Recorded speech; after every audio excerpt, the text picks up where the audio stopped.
It was a regular Friday night, and I was sitting on my couch watching the playoff basketball game. I had just ordered pizza, finally feeling that sense of peace I had been chasing for 3 months. My phone kept buzzing on the coffee table, but I did not even glance at it. I had blocked over 20 numbers in the past 3 months. I knew exactly who was trying to reach me. Then came the pounding on my front door. That was not the pizza delivery guy. I heard the screaming from outside voices I recognized all too well. I knew this day would come. I just did not expect them all at once. Before we get into what happened that night, drop a comment and let me know where you are watching from. Hit that like button and subscribe, because what you are about to hear is going to show you exactly why sometimes walking away is the only option. Trust me, you will want to hear how this whole mess unfolded and how I turned the tables on people who thought they could destroy me. I met Sarah 5 years ago at a tech conference in Austin, Texas. She was working marketing for a startup, and I was there representing my software engineering firm.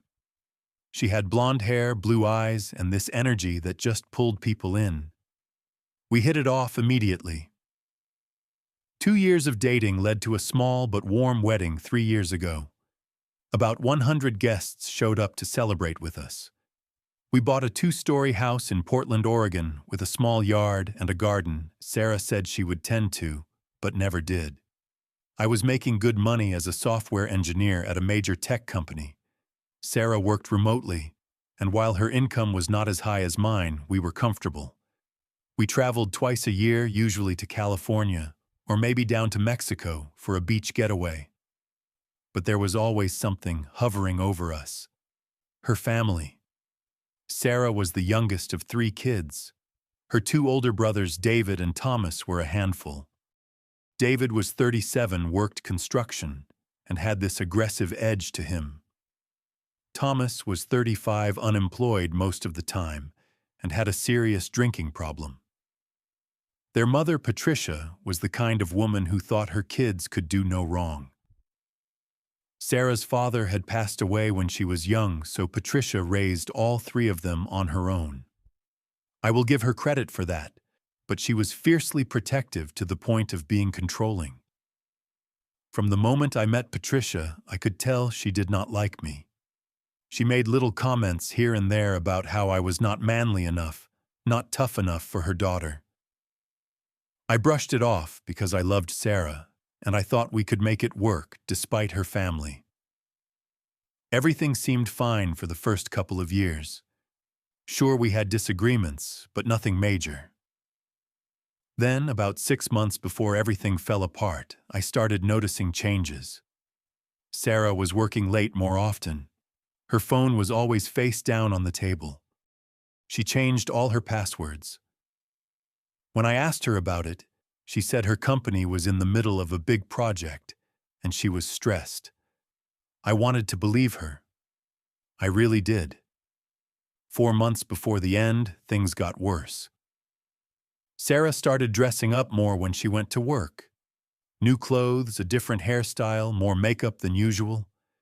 She was getting phone calls late at night and would step outside into the yard to take them. I started feeling this weight in my chest, this nagging sense that something was wrong. But I trusted her. I had no proof, and I did not want to be the jealous husband accusing his wife of something without evidence. Then 3 months ago, everything came crashing down. It was a Thursday evening, and I had left work early because a meeting got canceled. I pulled into our driveway and saw a black BMW parked on the street in front of our house. I did not recognize it. I walked inside and heard laughter coming from upstairs. My heart started pounding. I went up the stairs as quietly as I could and opened the bedroom door. There she was, Sarah, with another man. His name was Kyle, and I later found out he was a personal trainer at the gym she had joined 4 months earlier. He was about 29, muscular, and in that moment, he looked just as shocked as I felt. I stood there for maybe 3 seconds. It felt like an hour. Sarah screamed.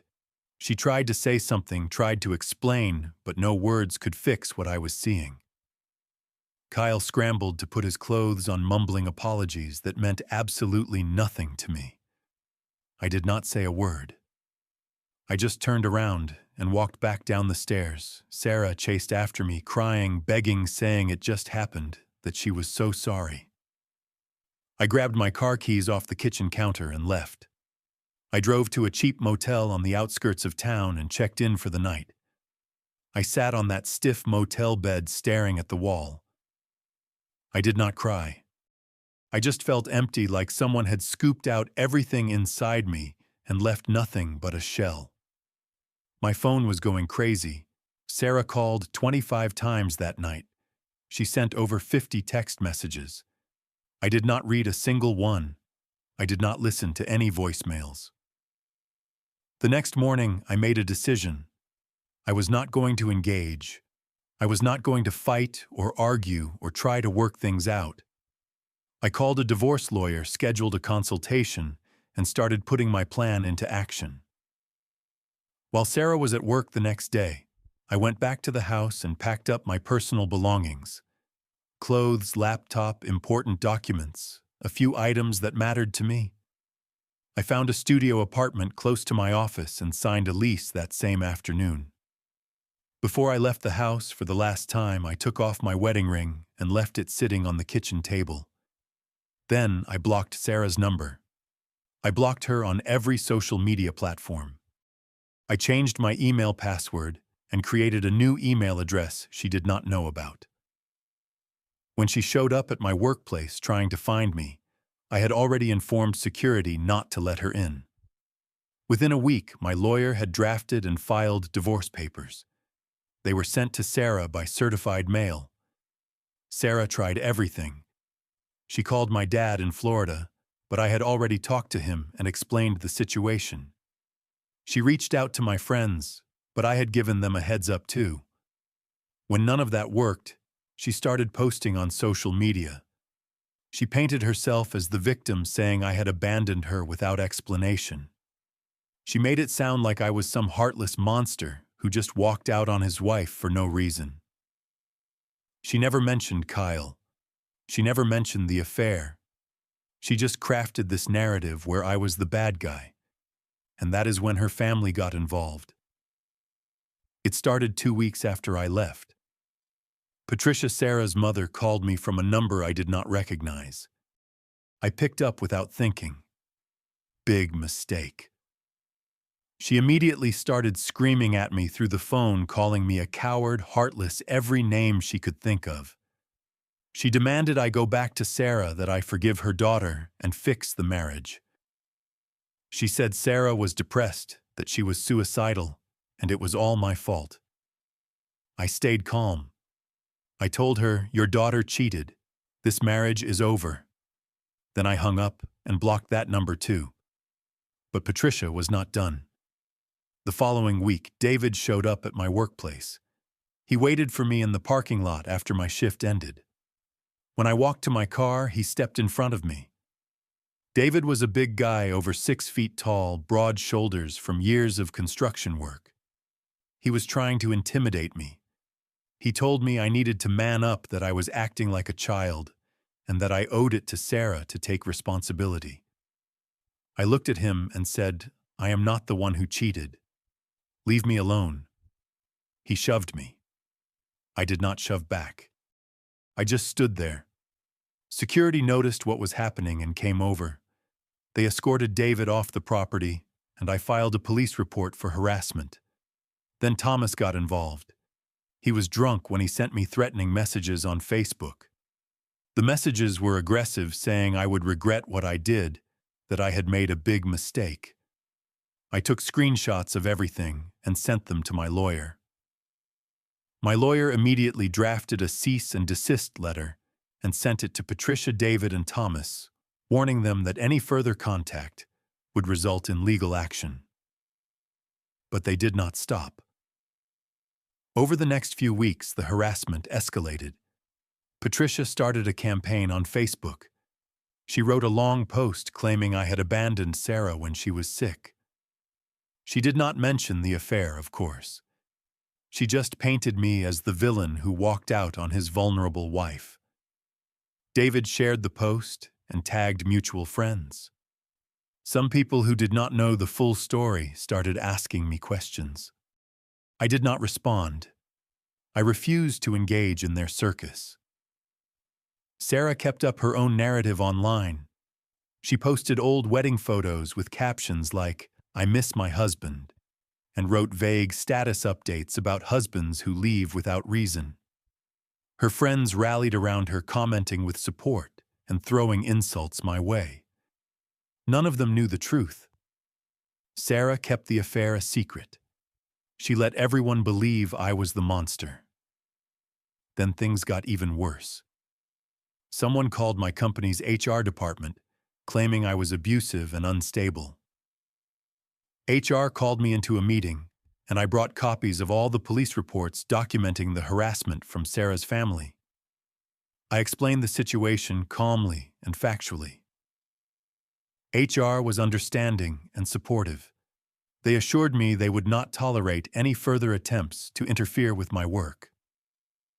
Meanwhile, Patricia and David went to the old neighborhood where Sarah still lived. They knocked on neighbors' doors, telling anyone who would listen that I had abandoned my wife. Some neighbors believed them. When I went back to the house to pick up a few remaining items, I could feel their judgmental stares. I did not try to explain myself. I just grabbed what I needed and left. By the 10th week, I thought maybe things were calming down. I was wrong. That Friday night, the night I mentioned at the beginning, I was sitting on my couch watching basketball and eating pizza. My new apartment was peaceful. I had a nice view of the river, and for the first time in months, I felt like I could breathe. Then came the pounding on my door. It was not a polite knock. It was aggressive, angry. I looked through the peephole and saw all four of them: Patricia, David, Thomas, and Sarah. They had found my new address. I still do not know how. Maybe they followed me from work. Maybe they got it from someone we both knew. It did not matter. They were there. I opened the door just a crack and stood in the doorway.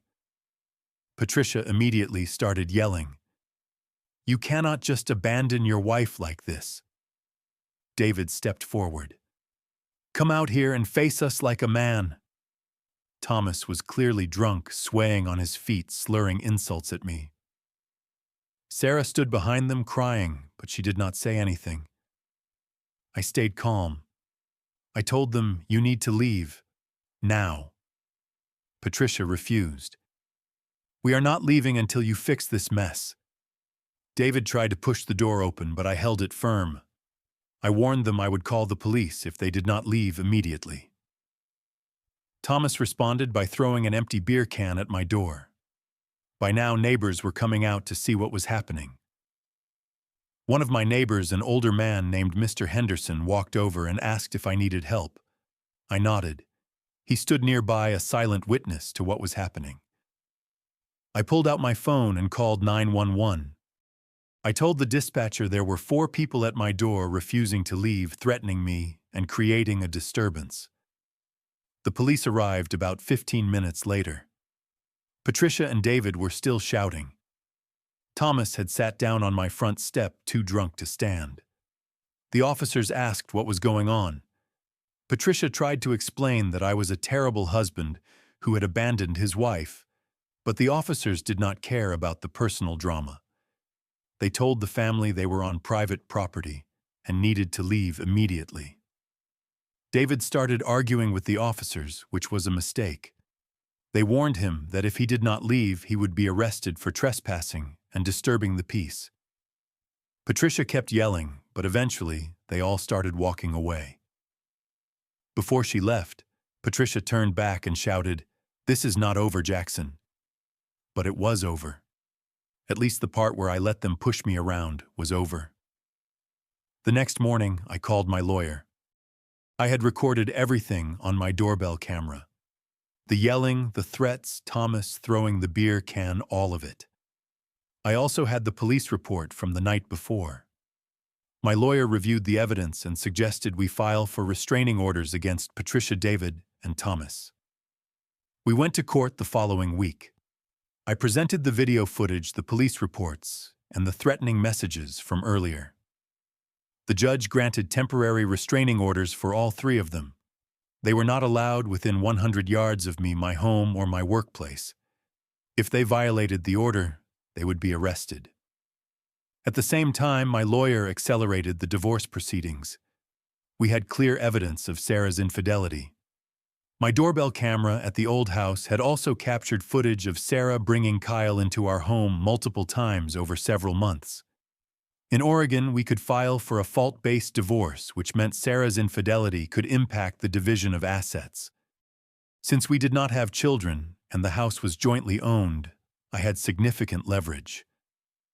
I also made another decision. Up until that point, I had stayed silent. I had not defended myself publicly. I had not explained my side of the story. But after Sarah's family showed up at my door after months of harassment and lies, I decided enough was enough. I was not going to let them control the narrative anymore. I wrote a detailed post on my personal Facebook page. I explained everything. I told the truth about Sarah's affair, about how I had discovered it, and about the harassment I had endured from her family. I did not post explicit photos or videos, but I did include copies of the police reports with sensitive information redacted. My tone was calm, factual, and straightforward. I was not trying to humiliate Sarah. I was trying to protect my reputation and set the record straight. The response was overwhelming. Friends who had been confused by Sarah's posts suddenly understood what had really happened. Several mutual friends reached out to apologize for believing her version of events. Some even admitted they had been manipulated by her stories. Sarah tried to defend herself in the comments, but it was too late. The truth was out, and no amount of spin could change it. Patricia and David tried to fight back on social media, but their credibility was shot. People started commenting on Patricia's old posts, questioning her version of events. The support Sarah had been getting dried up almost overnight. Her narrative collapsed. At work, my colleagues rallied around me. Once they knew the full story, they were even more supportive. My boss pulled me aside and told me if I needed anything, the company had my back. The neighbors at my old house, the ones who had been giving me judgmental looks, started to understand what had really happened. Some even reached out to apologize. Mr. Henderson, my neighbor at the new apartment, became a good friend. He checked in on me regularly and made sure I was doing okay. 4 months after I left Sarah, the divorce was finalized. Because it was a fault-based divorce, I received 60% of the proceeds from the sale of our house.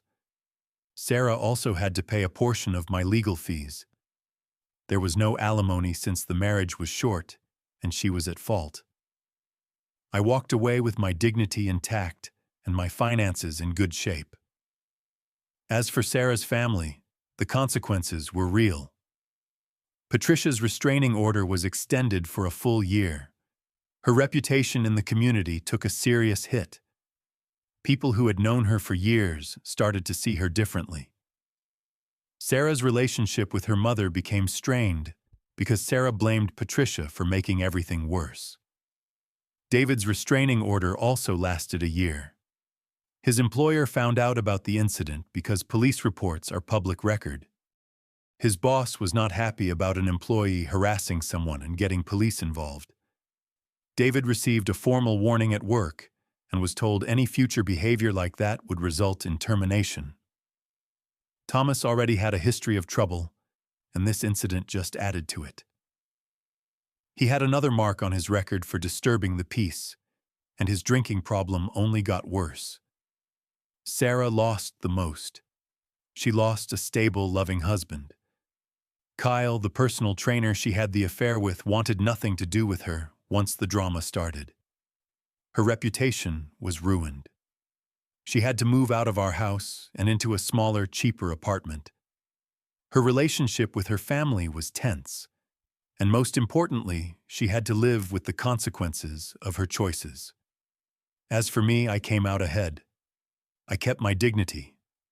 I stood up for myself. I refused to be a victim. And I learned that sometimes the best response to toxic people is no response at all. Until they cross a line, and then you bring the full weight of the law down on them. The months after the divorce were strange. I felt empty at first, but not sad. It was more like I had been carrying this heavy weight for so long that I did not know what to do without it. I had gotten used to being part of a couple, used to considering someone else in every decision. Now suddenly, I was on my own again. But slowly, things started to change. I moved into a nicer one-bedroom apartment with a view of the river. I decorated it the way I wanted. No compromises. No discussions about which couch to buy or what color to paint the walls. It was all mine. I started going to the gym regularly, not to impress anyone, just to feel better. I reconnected with old friends I had lost touch with during my marriage. I joined a local basketball league and met new people who did not know anything about my past. It was refreshing. Work got better too. 6 months after the divorce, I was promoted. I had been putting in extra hours and focusing on my career in a way I had not been able to when I was dealing with the chaos at home. I took on new projects, learned new skills, and attended conferences I had skipped in the past. I even traveled solo for the first time, took a trip to Colorado, went hiking, and discovered I actually enjoyed my own company.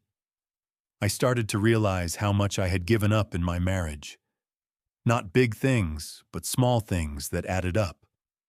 Hobbies I stopped pursuing because Sarah was not interested. Friends I stopped seeing because she did not like them. Parts of myself I had quietly set aside to keep the peace. Now I was rediscovering those parts, and it felt good. I learned something important through all of this. Walking away was not weak. Ghosting Sarah and refusing to engage with her or her family was not cowardly. It was self-preservation. It was protecting my mental health from people who wanted to drag me into their chaos. Silence is a powerful tool. Sometimes the best response is no response at all. I also learned about self-respect. I did not owe Sarah a second chance. I did not owe her family an explanation. I did not owe anyone anything except myself. Choosing to walk away from betrayal was not giving up. It was choosing me. And that was the right choice. Healing does not happen overnight. There were days when I felt angry, days when I replayed everything in my mind and wondered if I could have seen the signs earlier. But those days became fewer and fewer. Eventually, I stopped thinking about Sarah altogether. I stopped checking to see if she was posting on social media.